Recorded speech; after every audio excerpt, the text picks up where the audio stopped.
Really? Okay.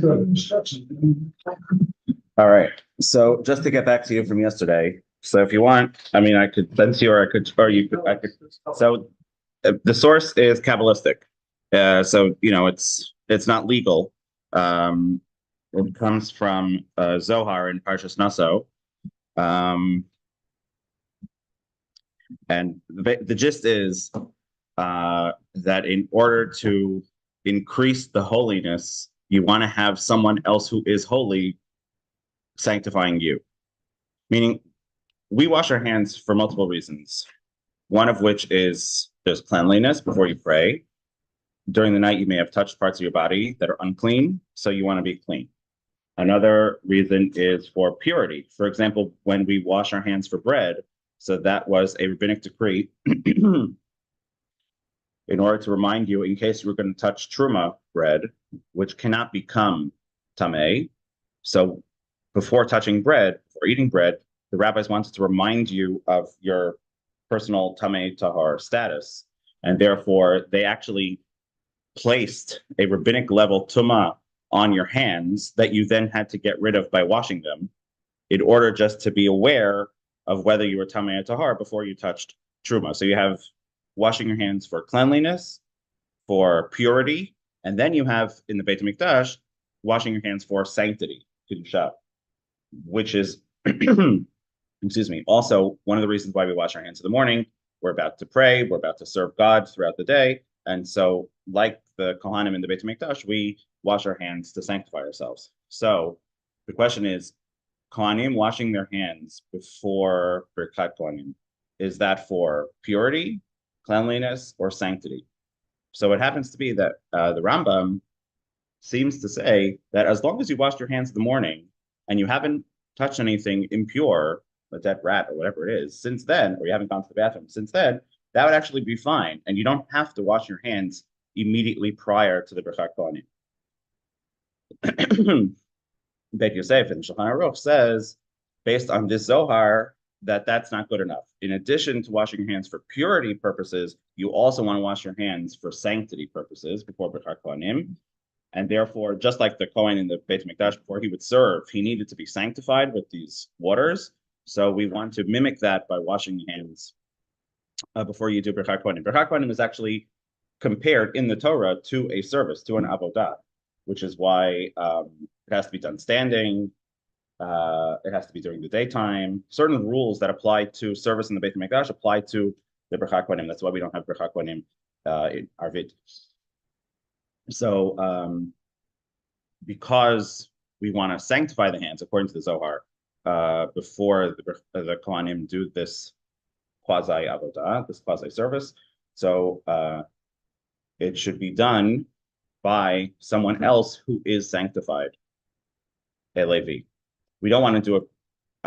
Don't want to have another Kohen do it, because I guess that would be beneath them, or I don't know.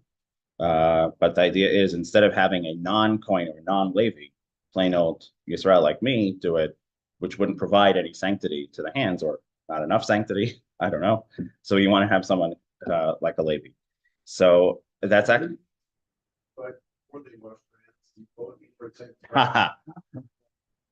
Well, that's a good question, which is that we find this strata of sanctity when it comes even to the Kohanim. For example, a Kohen today has certain rules that are based on his presumed sanctity, such as exactly can't marry for sake, can't go to a cemetery. He's not wearing the bigadim, right? He's not wearing his vestments. He's not been washed. He's not in the temple.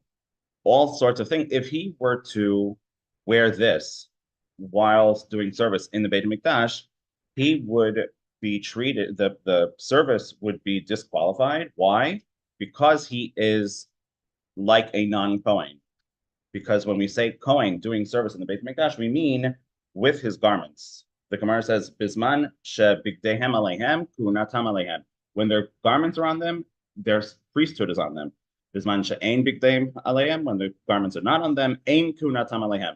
Their priesthood is not on them.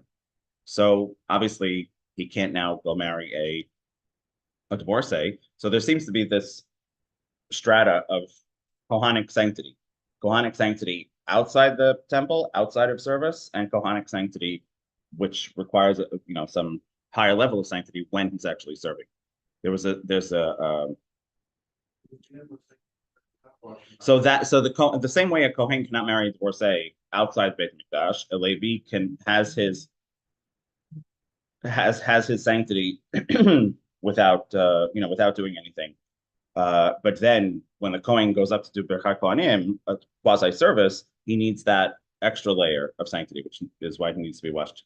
So that's why what I was mentioning yesterday, Ashkenazic practice is to have a firstborn wash the hands in case there is no Levi, because the firstborn of his mother has sanctity, right, that needs to be redeemed with the 5 points. So he has some measure of sanctity more than your non-firstborn. And so if you look around the community, I need someone with a bit of sanctity to go and wash my hands. So we choose the firstborn.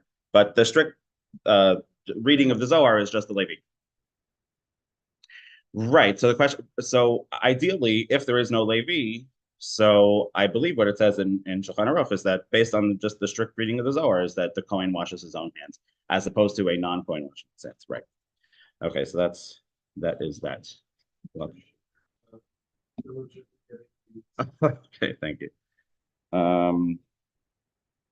It's actually interesting. There's a story quoted by what was it? A 13th century German commentary about Rabbeinu Tam. Rabbeinu Tam is Yaakov, the grandson of Rashi, who is this creative genius who really changed the way Talmud is learned. He's like the father of Tosfot, basically. And so there's this episode where he is washed, I guess, before davening, for prayers, by his student. I'm sorry, by his Kohen student. So you have the Kohen student washing the non-Kohen rabbi. And a different student asks him, this we read 2 weeks ago in Parshat Emor, the Kidashto. There's an actual, one of the 613 mitzvot is for a non-Kohen to sanctify, to treat with respect your fellow Kohen. Exactly, right. So some of the rules are you have to respect him, meaning you give him the first aliyah, you give him the right to bench first to lead the Birkat Hamazon, get the first portion of whatever's there. And then there's also, you shouldn't disrespect him by using him for menial tasks like pass the salt or things like that. I'm not a Kohen, my grandfather is. So, and my mother and her family. So it gets complicated around the table. So anyway, so he's being washed by this Kohen. So the other student says, you're not allowed to use the Kohen for your own personal benefit. So he answers, well, we're not in the Beit HaMikdash and he's not wearing his vestments. So we don't have to worry about that. He says, well, so then can he marry a divorcee if he's not wearing the vestments? That obviously doesn't confer full sanctity. And then he's quiet. He doesn't respond. So the understanding is that, like, kind of like I was mentioning before, there are these 2 levels of Kohanic sanctity. There's Kohanic sanctity in the Beit HaMikdash, and then you really would not be able to use him for any, it would be like using one of the kelim, one of the vessels of the Beit HaMikdash to drink a cup of soda. So you can't use the Kohen. He's holy at that moment. No excuses. Non-Beit HaMikdash sanctity, non-Avodah sanctity. So Rabbeinu Tam wasn't going to say, I'm the big kahuna here. I'm the rabbi. It's all right for him to serve me. So that he didn't respond to on his own. Okay. I think we had turned the page. Yeah. Did we? I don't remember. Yeah. We're at the very bottom of 51a. The Mishnah was talking about the Simchat Beit HaShoeva and the golden bowls filled with oil and the ladders and the yes, for 120 lug altogether. So 30 lug per Kohen. The question is, and who are they? They are Yiladim mipirchei kuhuna. Now, a Yeled is a boy. Pirchei kuhuna are the Kohanic youth who would, you know, get the coffee, run the errands. Yeah, flowering. Exactly, right. So Rashi comments that they were Yiladim. He doesn't want you to get the mistake that they're actual children, meaning under bar mitzvah. He says Bachurim, which is, I guess a teenager, meaning they were above bar mitzvah. There was some element of service involved in the filling of the bowls, and so Rashi wants to make sure that you know that they were not little kids. So that's a good question. So I believe there's an entire tractate called Tamid, which talks about all of these rules. I believe at age 20 they enter Kohen school, and depending on how good they are in their studies, they will either be graduated 3 years or 5 years after that. So I believe your standard Kohen would start service at 25.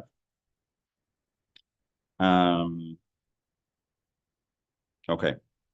So they fill the bowls with the oil, and that's where we left off, that there was no courtyard of Jerusalem that wasn't lit up from the lights of these great candelabras. Okay, so again, we have, just to paint the picture, they come down after Yom Tov. So this is in the middle of the night. This is at night. It's dark out. They come down from the courtyard where the altar is, where the sacrifices have been brought that day. They erect the balcony for the women. They start lighting the lamps, and now the lamps are lit. So what do? Chasidim va'anshe ma'aseh hayu merakdin b'fneihem ba'avukot shel or shabiyadain. So you have these righteous people, pious and men of good deeds, individuals, and they would dance before them with torches of fire that were in their hands.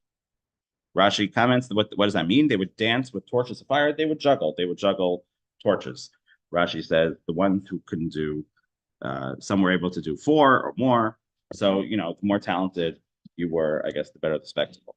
So who are the people who are dancing, and who are the people who are juggling the torches? It's the Chasidim va'anshe Maaseh, the pious and the men of good deeds. So you sort of have, you can imagine, you have this courtyard. It's big, but like we mentioned yesterday, it's not gigantic. You have all able-bodied men and many able-bodied women and children who came to Yerushalayim for the Chag. So it's a spectacle. There are a lot of people there. You have a lot of people watching.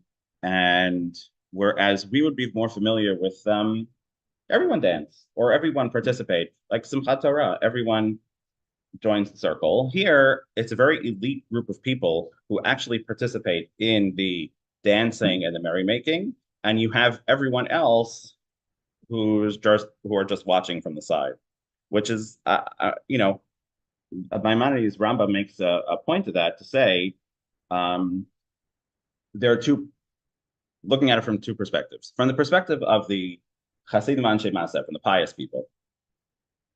So it's a little demeaning to have this great old rabbi juggle and sort of entertain the rest of us. To that, the Rambam says, like King David, when he danced before the Aron, when it was being brought back from the Plishtim.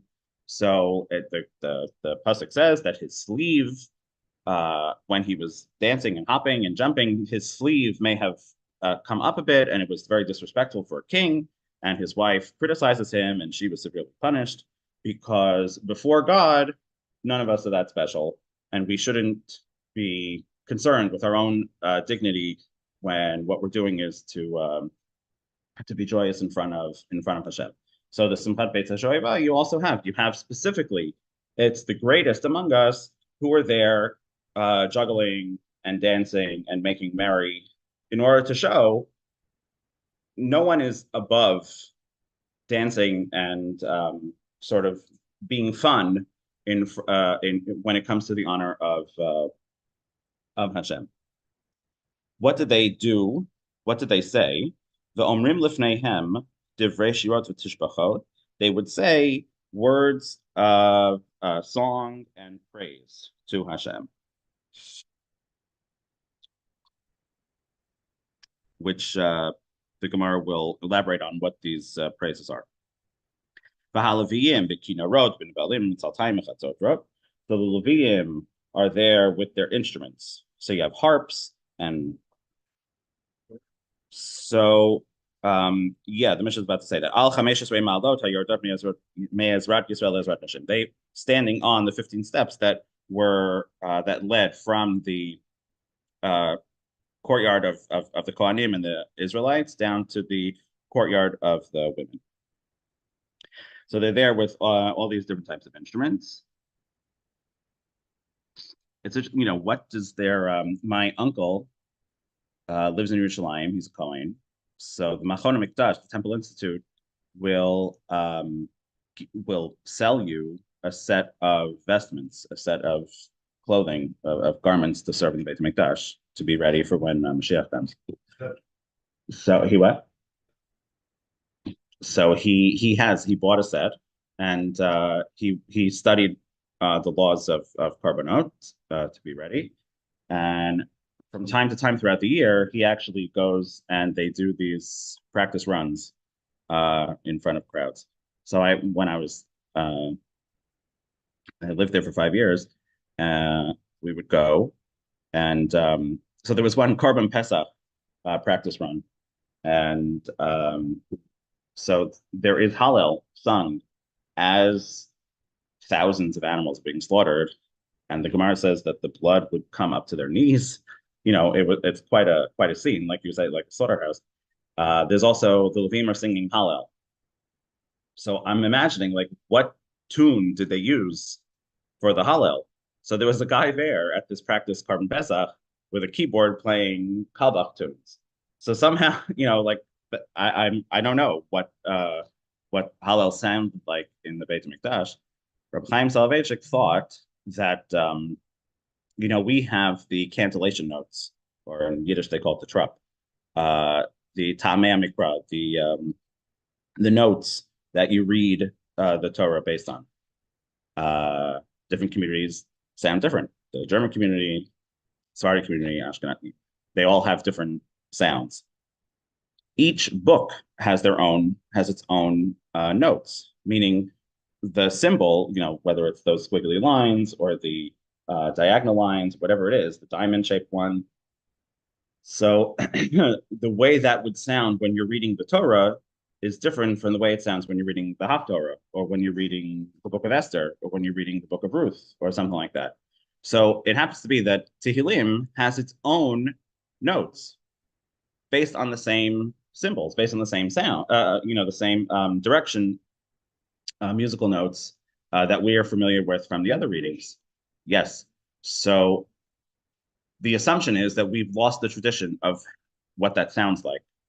And his assumption was that the Leviim, when they sang Hallel, sang the Hallel using the notes that you would those musical notes, those cantillation notes that you would read as if it was the Torah or the Haftorah. So singing Hallel meant, I guess what we would call, reading the Hallel with the Tamei Mikra.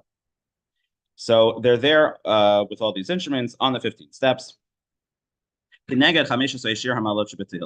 15 steps corresponded to the 15 chapters of Tehillim that begin with the words Shir Hamalot. Sounds right? I don't know. I know it's the 20s, but I don't know if it starts at, you're right, because 19 is the long one, right? 13? No, because 119 is the long one based on the Aleph bet. Oh no, this is the Shira Malo. Um Shalehem Levim Omdim B'chlei Shir V'Omrim Shira. And upon these 15 steps, the Levim would stand and with their instruments and sing the song. What you were learning with Rabbi Friedman is, what's the important part of the singing? Is it the vocal enunciation of the words, or is it the musical instruments? Do the words accompany the music, or does the music accompany the words? Like you have lyricists, you have like a Bob Dylan, where the words are key and the music is sort of whatever, and then you have songs where I don't know what they're singing, but the point is I like the tune. So that's the machloket you were learning about with Rabbi Friedman. Is the point of the singing of the Levium the lyrics, the words of Tehillim, or is it the music? Is it the notes? Anyway, be that as they may, however that comes out here, we're post that on 51. So you have, big play shir v'omrim shira. They're there with their instruments and they're singing the song. V'amdu shnei kohanim b'shara elyon. Okay, now you have two kohanim at the upper gate, at the gate exiting the courtyard, the Israelite courtyard, heading down that lead to the 15 steps, which lead to the women's courtyard. You have two kohanim standing up there. This upper gate, which leads down from the Israelite courtyard to the women's courtyard, and they have these two long trumpets in their hands. Kara hagever, once the announcer says, all right, time to start, tik'u veheriu v'tik'u. They would blow a tekiah, a trua, and a tekiah. The Rashi tells you that anytime it says in the Torah to blow a trua, it comes like on Rosh Hashanah, so it should be preceded and followed by a tekiah. So, for example, Rosh Hashanah is called Yom Trua, the day of the trua sound. There's a debate, three-way debate, what the trua sound is. Is it what we call the shvarim, the longer, like moan, or is it the shortened cry, or is it both? But either way, the Torah does not say it's a Yom Tekiah, it's a Yom Trua. But based on two other psukim, we understand that every time the Torah tells you to blow a Trua, it should be preceded with a Tekiah and followed by a Tekiah. And that's what you have here, which is very interesting because the Torah doesn't say that in the evening following the first day of Sukkot, you should be blowing the shofar. Meaning, I can understand if there's a legal requirement to blow the shofar. I mean, we're not even talking about the shofar. We're talking about chatzot. We're talking about trumpets. If there was a legal requirement to blow, then I like on a tanit, and then I would understand that you have to follow the rules. That you have to do a tekiah before the trua and a tekiah after the trua. But here, what is this? This is just making an announcement. We're about to begin. So why must you follow the legal precedent of tekiah beforehand and tekiah afterwards?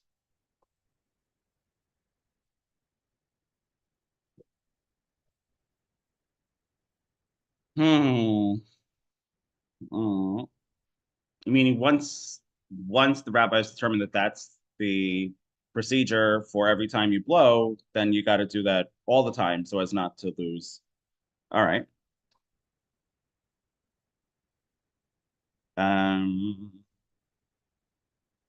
Higiu lamala asirit. They get to the 10th step. Tiku vari v'tiku. Again, they would blow the tekiah, trua, and tekiah. Higiu la'azara. Then they would get down to. I'm not sure if is the 10th step going down or the Gemara debates that. Okay, fine. Which when we say the 10th step, do we mean after having descended 10 steps or going 5 steps down, which is the 10th step up? All right, the Gemara will debate that. So they get to the 10th step, they blow the shofar, they blow the chatzot again, then they get down to the women's courtyard and they're going to blow a third time. Tiku variu higiu lazara, they get down to the women's courtyard, tiku variu tiku, they blow the tekiah, the trua, and the tekiah again. Okay, hayu tok in the holchin. So now they're at the bottom of the steps at the beginning of the women's courtyard, and they're going to exit the Beit HaMikdash. This is after a full night of the juggling and the merrymaking, the singing and the instruments, they're now going to go to the stream to draw the water. They are leaving east, I believe. I believe the Mishnah will say they left from the east gate. Yes. Yes. Because they left, right, they left. Yeah, well, we'll see in the Mishnah. I guess they would have to turn, yeah. How you token v'holchen ad shemagin l'shar hayotzim mizrach. Right, shar hayotzim mizrach. They would continue to blow. Now they're not walking down steps anymore. They're walking on flat ground throughout the women's courtyard. They would continue, I don't know how often, but they would continuously blow the tekiah, trua tekiah, until they reached the east gate, which is for us the entrance to the Beit Mikdash. Higiu l'shar hayotzim mizrach. Once they reached the gate that was leading out to the east, hafchu pneihem mizrach l'marav. So now they turn around and face the Kodesh HaKodashim, the central area of the Beit Mikdash that has the Aron, etc., where you would pray to, basically, right? So we pray east, we pray to Mizrach, because that's where Yerushalayim is for us. When you were in the Beit HaMikdash, you would face the Kodesh HaKodashim, the Holy of Holies, where the Aron was, which was west, right? So now they're walking out with their backs, so to speak, to the Kodesh HaKodashim. As soon as they're about to leave, they turn around, turn towards where they would pray, turn towards the Kodesh HaKodashim, the Amru, and they would say as follows: Avosenu shahayu b'makom hazeh achareim el ha'hechal. Our forefathers, meaning from the first temple period, their backs were to the Heichal, but their backs were to the structure, to the Kodesh HaKodashim. Upneihem kedma, their faces were to the east because they worship the sun.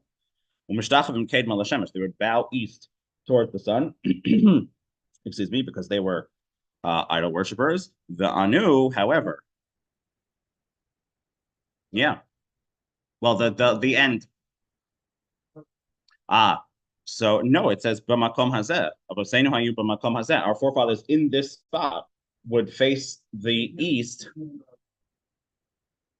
Well, the last 100 or so years of the first, I mean, that's why it got destroyed, because they were worshiping idols, and the Kohanim themselves were corrupted. And yeah, you had people in the temple who would come to the temple and turn their backs to the Beit Mikdash, bow towards the sun. So the Anu, but we, Lika einenu, to God are our eyes, meaning we look to you. Rabbi Yehuda Omer, Rabbi Yehuda says, was a little different. Hayushonin, then they would repeat it and say, the Omrim, Anu Lika, Ulika einenu. We are to God, and to God are our eyes, meaning we look towards him.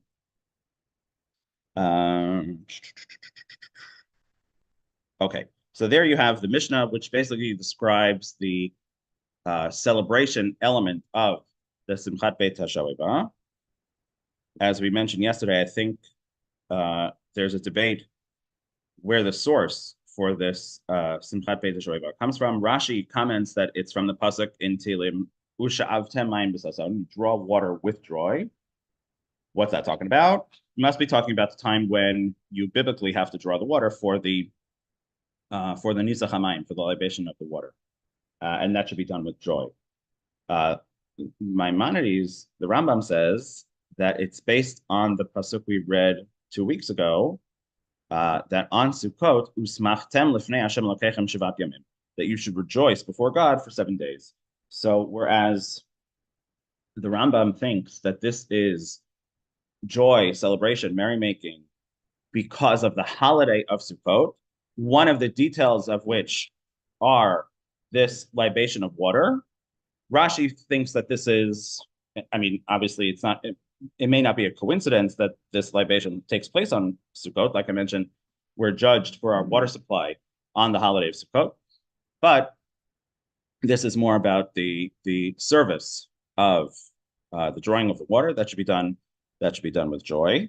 And we have in the elites of society making merry with torches and dancing and song, which the Gemara will elaborate on. And then we have the Leviim with their instruments on the steps.